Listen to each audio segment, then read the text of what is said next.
Have you ever played golf around a cemetery? Well, we're getting ready to look at a cemetery that is right in the middle of a semi-private golf course. Let's go.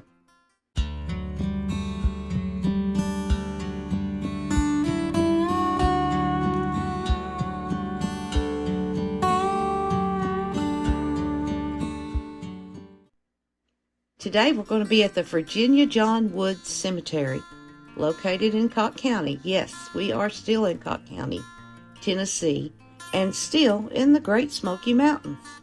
Well, we found a lot of really interesting history that has just been dotted around the Smoky Mountain area or in the shadow of the Smokies. But today we're going to look at this one, and it is actually located in the middle of a semi-private golf course. The map shows it's located off of Interstate 40, south of Newport, and it's southeast of Pigeon Forge in the Gatlinburg area. So it's very close to the Cherokee National Forest. They are 45 people buried in this cemetery. And by the looks of it, the earliest burial is 1826. So this is an old one. And let's just see if we got some early settlers here. We'll get started. We've got William Jonathan Blackwell, 1858 to 1916. Nancy Wood Bryant, 1843 to 1900. Elizabeth Wood Kate, 1847 to 1900. We have her son, who was born and died November the 2nd of 1879. And here's another one of her sons, Thomas Gibson Kate, 1870 to 1906. Now I'm going to read you this article that we came across. It's pretty interesting. This is from the Knoxville Journal, and it was dated November the 14th of 1907. It says, the headline, Minister to serve 10 years in pen. One of the prisoners whose sentence was affirmed Saturday by the Supreme Court is John Roberts, the aged minister from Cocke County, who is to serve a sentence of 10 years in the penitentiary for slaying a schoolteacher named T.G. Kate, who had whipped Roberts' boy. Roberts is 61 years old, and he had been out on bond until his case was disposed of Saturday. He appears out of place in jail and is suffering from confinement. He has a long beard and doesn't look like a murderer. He and Kate lived on adjoining tracts of land in Cocke County, and Robert was out hunting squirrels one evening when Kate came by en route home from school, taking the ridge road instead of the usual route because of the mud.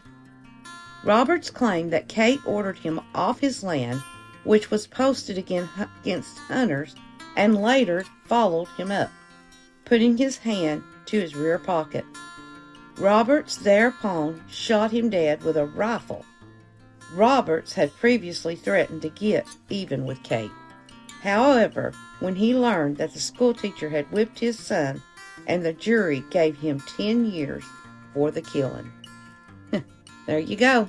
There's a piece of history. A minister mad at the teacher for whooping his boy. Tell you what, in my days, they whooped them. Okay, let's move on. We got James Gray Jr., 1810 to 1849. We have his wife. I don't know how to say her name. Sachi Clevenger Gray. I hope I didn't butcher that. 1813 to 1887. And look at this really good picture we found of her. We have James Charles Gray, 1874 to 1895. Lola Tennessee Clevenger Gray, 1883 to 1918. We also found a picture of her. Next is Nancy Margaret, also known as Nanny, Morrell Gray, 1847 to 1910, and her husband Willis Gray, 1844 to 1919. And he was the son of James Gray Jr. and I hope I said this right, Sachi Clevenger Gray, that we looked at just then. Boy, I get tongue-tied on some of these names. Well, anyway, Willis served as a corporal in Company I of the 39th Tennessee Mounted Infantry in the Confederate Army during the Civil War. And here is a really, really good picture of Nancy. And look at this picture of Willis. We have a picture of them together. And this was a picture of him that was taken at a reunion at the Confederate Veterans. That's really, really cool to have. Moving on, we have William Gray, 1849 to 1887. Oscar Runyon, 1885 to 1901. And his brother Thomas B. Runyon, 1882 to 1900. That means that these boys lost, or this family lost 2 boys within a year. And you know it says, I tell you, you've heard the old saying, it comes in threes. Well, sometimes it does, sometimes it don't, but that's pretty sad. We have Nancy Ann Garsh Walden, 1833-1885. Andrew Jackson, also known as A.J. Wood, 1858 to 1910. These are some old headstones here. You can see that this one's laying on the ground. Then we have, I think we've got a early settler, Elizabeth Sisk Wood, 1787 to 1847. She was born in Culpeper County, Virginia. And then it says Elizabeth and her husband were probably early settlers. So her husband was John Wood, and he was born in 1785 and passed away in 1874. And we know that he was born in the Shenandoah County of Virginia. Next, we got Frances, they called her Fanny Wood, 1852 to 1914. And on her headstone, if you see the heaven's gates that are open. We have an infant son of the Wood family. We don't have any dates for that baby, though. Then we got James Wood, 1841 to 1922. John Wood, 1783 to 1861. He also was born in the Shenandoah County, Virginia area, but we couldn't find a picture of his grave, so there's another early settler.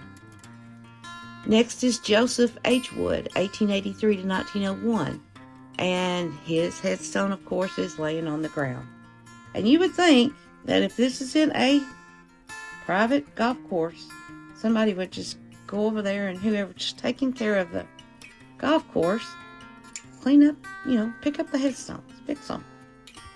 Okay, anyway, we got Lewis Wood, 1817 to 1850.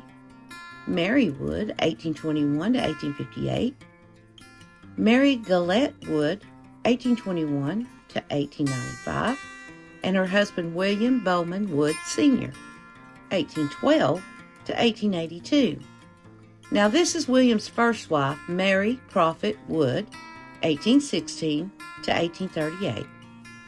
Then we have Mary Sisk Wood, 1818-1858. And her daughter, Phoebe Wood, 1849 to 1932. Next is Sally M.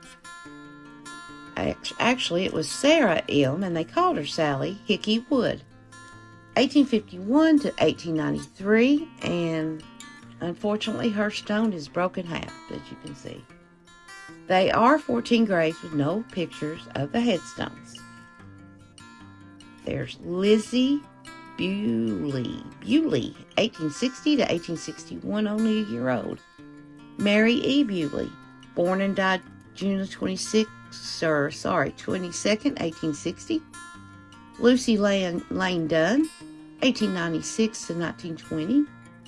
Martha Fox, she was born December the 29th of 1840, and she passed away just over 2 months. Then there's Harriet Prophet. She was born in 1818, but we couldn't find a death date for her. Andrew Grisby Wood, 1820 to 1908. Ebenezer Wood, 1822 to 1848. Elizabeth Sisk Wood, she was born in 1822, and we don't have a death date for her. We got Fanny Grisby Wood, looks like an early settler, 1791 to 1826. Gibson Wood, 1820 to 1878. An infant of the Wood family. This baby was born on October the 8th of 1845 and died only 2 days later.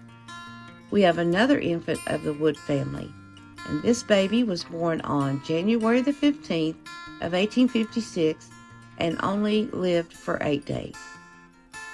Then we have Thornton Wood, 1812 to 1882. And the last person in the cemetery is another Thornton Wood, but he was born in 1849, and unfortunately we do not have any death dates for him. Now, this is going to wrap up our look at the Virginia John Wood Cemetery in Cocke County. We sure have found a lot of cool pictures in this one. A lot of history here. And guys, I want to thank you for watching and subscribing to my channel. I want to apologize for not putting out a video last week. And I just want your prayers. My mother passed away on the 13th, and I have been taking care of her for a very long time. But this past 7 or 8 months, she's been sick and had gotten worse. But the Lord called her home. I didn't lose her. I know where she's at. But I sure wish y'all would keep us in your prayers. And God bless y'all for thinking of us. All my family out there, my friends, and my subscribers. I sure appreciate your kind words. Then again, you know, like I said, I haven't lost her. She's in the arms of the Lord, and I'll see her again someday. So, with that being said, hopefully, if the Lord's willing, next week we'll have another good video for you lined up. So hit the subscribe button, the bell button, and let us know what you think. We appreciate you watching. Talk to you later. Bye-bye.